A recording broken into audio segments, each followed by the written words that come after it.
Good morning, students. You are welcome in our online classes. It's our SST class. As we all know that SST is mainly divided into three parts: history, geography, and civics.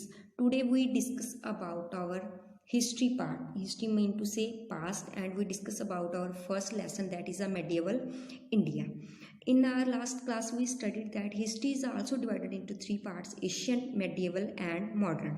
In sixth class, we discuss about the ancient period, and in this year we discuss about the medieval period. Medieval means mid, जो चीज़ मध्य ਦੇ ਵਿੱਚ center ਦੇ ਵਿੱਚ ਸਥਿਤ ਹੁੰਦੀ ਹੈ, and that is medieval India means madhyakaleen Bharat. In this lesson we discuss about the development and sources of this period. Let's move toward questions. Our first question is, what does the medieval means in history? Answer: medieval stands for something that is located in middle. The period that lies between the ancient and modern period of history is known as the medieval period.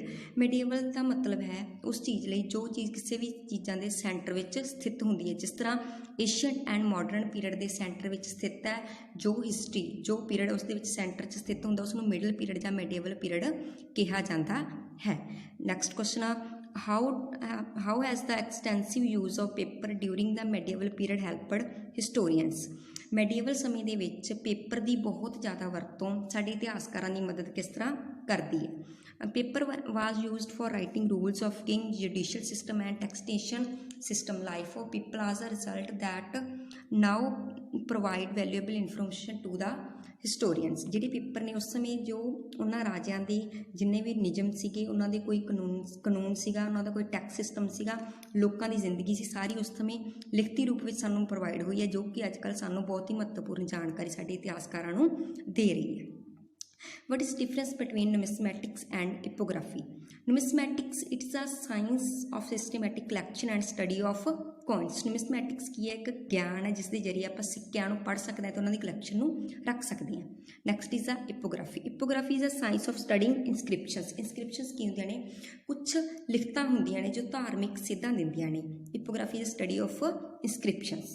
Next question is, write a short note on inscription as a source of medieval history.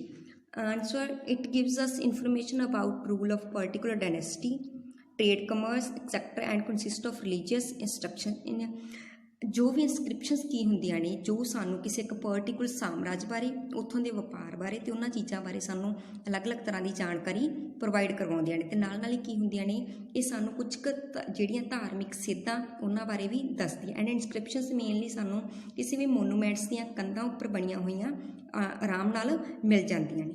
Next is our first question, long questions. Question number first, what are travelogues name two travelogues? Travelogues ਦਾ ਮਤਲਬ ਕੀ ਹੁੰਦਾ? ਸਫ਼ਰਨਾਮਾ, ਜੋ ਕਿਸੇ ਵੀ ਯਾਤਰੀ ਦੁਆਰਾ ਲਿਖਿਆ ਜਾਂਦਾ। Answer: during the medieval period many travellers visited India, their written records are known as travelogues. Medieval ਮੱਧਕਾਲੀਨ ਸਮੇਂ ਬਹੁਤ ਸਾਰੇ ਯਾਤਰੀ ਇੰਡੀਆ ਦੇ ਵਿੱਚ ਆਏ ਅਤੇ ਉਹਨਾਂ ਦੇ ਜਿਹੜੇ ਲਿਖੇ ਹੋਏ ਰਿਕਾਰਡ ਮਿਲਦੇ ਨੇ ਉਹਨਾਂ ਨੂੰ ਟਰੈਵਲੀਜੀਅਸ ਕਿਹਾ ਜਾਂਦਾ। ਦੋ ਜਿਹੜੇ ਕਾਫੀ ਮਹੱਤਵਪੂਰਨ ਟਰੈਵਲੀਜੀਅਸ ਨੇ, ਤਾਰੀਖੇ ਹਿੰਦ ਜਿਹੜੀ ਆਈਬੇਰੂਨੀ ਦੁਆਰਾ ਲਿਖੀ ਗਈ ਸੀ, ਐਂਡ ਰਾਹੀਲਾ ਜਿਸ ਨੂੰ ਇਬਨ ਬਤੂਤਾ ਨੇ ਆਪਣੇ ਜਿਹੜਾ ਸਫ਼ਰ ਦੇ ਦੌਰਾਨ ਜੋ ਵੀ ਉਸਨੇ ਮਹਿਸੂਸ ਕੀਤਾ ਸੀਗਾ ਉਹ ਲਿਖਿਆ ਸੀਗਾ। ਇਹਨਾਂ ਦੋਨਾਂ ਦੇ ਵਿੱਚ ਹੀ ਸਾਨੂੰ ਮੈਡੀਏਵਲ ਇੰਡੀਆ ਬਾਰੇ ਕਾਫੀ ਮਹੱਤਵਪੂਰਨ ਜਾਣਕਾਰੀ ਮਿਲਦੀ ਆ ਕਿ ਉਸ ਸਮੇਂ ਦੇ ਲੋਕ ਕਿਸ ਤਰ੍ਹਾਂ ਰਹਿੰਦੇ ਸੀ, ਕਿਸ ਤਰ੍ਹਾਂ ਉਹਨਾਂ ਦਾ ਖਾਣ ਪੀਣ ਸੀ, ਕਿਸ ਤਰ੍ਹਾਂ ਦੇ ਉਦੋਂ ਦੇ ਸ਼ਾਸਕ ਸੀਗੇ। ਨਾਲ ਸਾਨੂੰ ਇਸ ਤੋਂ ਇਹ ਵੀ ਪਤਾ ਲੱਗਦਾ ਹੈਗਾ ਕਿ ਉਸ ਸਮੇਂ ਕਿਸ ਦੇਸ਼ਾਂ ਤੋਂ ਜੋ ਲੋਕ ਸੀਗੇ ਇੰਡੀਆ ਨੂੰ ਘੁੰਮਣ ਵਾਸਤੇ, ਇੰਡੀਆ ਦੇ ਵਿੱਚ ਘੁੰਮਣ ਵਾਸਤੇ ਆਉਂਦੇ ਸੀਗੇ। ਨੈਕਸਟ ਕੁਐਸਚਨ, ਲਿਸਟ ਦਾ ਹਿਸਟੋਰੀਕਲ ਡਿਵੈਲਪਮੈਂਟ ਡਿਊਰਿੰਗ ਦਾ ਮੈਡੀਏਵਲ ਪੀਰੀਅਡ। ਮੈਡੀਏਵਲ ਪੀਰੀਅਡ ਸਮੇਂ ਕੀ ਇਤਿਹਾਸਿਕ ਡਿਵੈਲਪਮੈਂਟਸ ਹੋਈਆਂ? ਸਭ ਤੋਂ ਪਹਿਲੀ, ਇਟਸ ਆ ਦਾ ਰਾਈਜ਼ ਆਫ ਮੁਸਲਿਮ ਡਾਇਨੈਸਟੀ। ਇਸ ਸਮੇਂ ਦੇ ਵਿੱਚ ਸਭ ਤੋਂ ਜ਼ਿਆਦਾ ਜਿਹੜੀ ਮਹੱਤਵਪੂਰਨ ਗੱਲ ਸੀਗੀ ਕਿ ਮੁਸਲਿਮ ਡਾਇਨੈਸਟੀਜ਼ ਦਾ, ਮੁਸਲਿਮ ਸਾਮਰਾਜ ਦਾ ਕਾਫੀ ਕੀ ਹੋਇਆ? ਉਥਾਨ ਹੋਇਆ। Muslim rulers provide political stability for many centuries. ਤਾਂ ਮੁਸਲਿਮ ਰੂਲਰਸ ਆ ਜਿਹੜੀ ਉਹਨਾਂ ਨੂੰ ਰਾਜਨੀਤਿਕ ਸਟੇਬਿਲਿਟੀ ਮਿਲੀ ਕਾਫੀ ਸੈਂਚਰੀਜ਼ ਤੱਕ, ਲੰਬੇ ਸਮੇਂ ਤੱਕ, ਕਾਫੀ ਸਦੀਆਂ ਤੱਕ ਉਹ ਪੋਲੀਟੀਕਲ ਜਿਹੜੇ ਰਾਜਨੀਤਿਕ ਸਥਿਰਤਾ ਦੇ ਨਾਲ ਉੱਥੇ ਰਹੇ ਨੇ। Third is a Bhakti and Sufi movements were also spread. ਉਸ ਸਮੇਂ ਦੇ ਵਿੱਚ ਭਗਤੀ ਅਤੇ ਸੂਫੀ ਮੂਵਮੈਂਟ ਜਿਹੜੀਆਂ ਉਹ ਵੀ ਬਹੁਤ ਵੱਡੇ ਪੱਧਰ 'ਤੇ ਸਪਰੈਡ ਹੋਏ, ਜਿਸ ਤਰ੍ਹਾਂ ਆਪਾਂ ਲਾਸਟ ਕਲਾਸ ਦੇ ਵਿੱਚ ਕੀਤਾ ਸੀਗਾ ਸੂਫੀ ਐਂਡ ਭਗਤੀ ਮੂਵਮੈਂਟਸ। ਭਗਤੀ ਐਂਡ ਸੂਫੀ ਮੂਵਮੈਂਟਸ ਦੇ ਵਿੱਚ ਕੀ ਹੁੰਦਾ ਹੈਗਾ, ਜੋ ਵੀ ਕਿਸੇ ਤਰ੍ਹਾਂ ਨਾਲ ਸਾਨੂੰ ਸਪਿਰਿਚੁਅਲ ਸਾਡੀਆਂ ਧਾਰਮਿਕ ਭਾਵਨਾਵਾਂ ਨਾਲ ਜੋੜਦੀਆਂ ਨੇ। ਭਗਤੀ ਜੋ ਹਿੰਦੂਆਂ ਨਾਲ ਰਿਲੇਟਡ ਹੈ ਅਤੇ ਸੂਫੀ ਮੂਵਮੈਂਟ ਮੁਸਲਮਾਨ ਲੋਕਾਂ ਨਾਲ ਰਿਲੇਟਡ ਹੈ। How do archaeological sources help in the study of history?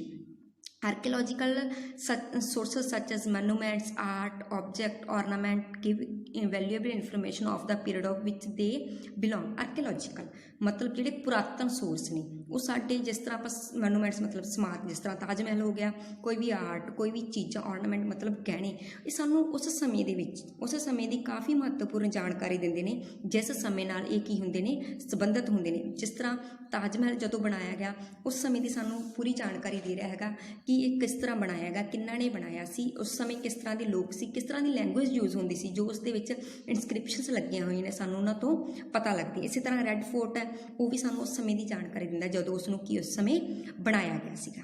Next our hot question, what is the importance of monuments to you as a student of history? Monuments ਜਿਹੜੀਆਂ ਸਮਾਰਕ ਹੁੰਦੀਆਂ ਨੇ ਉਹਨਾਂ ਦੀ ਤੁਹਾਡੇ as a student of history ਤੁਹਾਡੇ ਵਾਸਤੇ ਕੀ ਇੰਪੋਰਟੈਂਟ ਆ? As a student of history I regard monuments as a description of vision and interest of rulers toward enriching the culture and talent।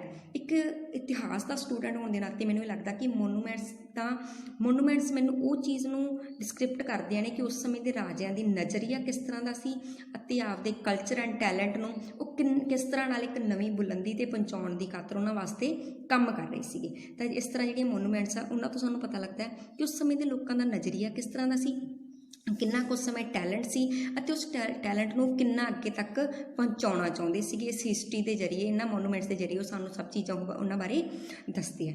Thank you, have a good day.